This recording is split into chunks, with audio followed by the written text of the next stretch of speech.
What we witnessed today was a minority of Republicans joining every Democrat in the House to double down on a failed, broken, inefficient, unfair, and at times cruel immigration system. As Jeff Denham said, this bill would have secured the border. This bill would have provided certainty, secured a future for approximately 2 million young immigrants brought to our country as children, the victims of a broken immigration system. This bill would have closed a number of loopholes that are exploited by human traffickers and drug traffickers.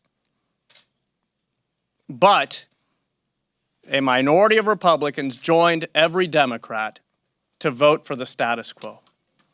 A lot of members of this House who for years have been talking about dreamers and about helping dreamers decided today that they prefer the politics, the petty politics of immigration instead of the solutions for immigration. How ironic that if you only care about the dreamers, if that's all you cared about, this bill gave 100% on that issue. If you only cared about border security, this bill gave 100% of what has been asked for those who wanted border security. And if you're concerned, like so many of us are, about the separation of minors from their parents at the border, this bill has a permanent legislative halt to that. I think that there's not a district across the entire country that shouldn't be disappointed right now.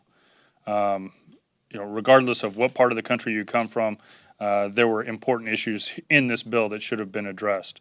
And this is something that each of us are going to have to go back home and explain to the folks that we represent what we're fighting for and why we're going to continue fighting on it. As far as the president, this was the 4 pillars. There's no question about it.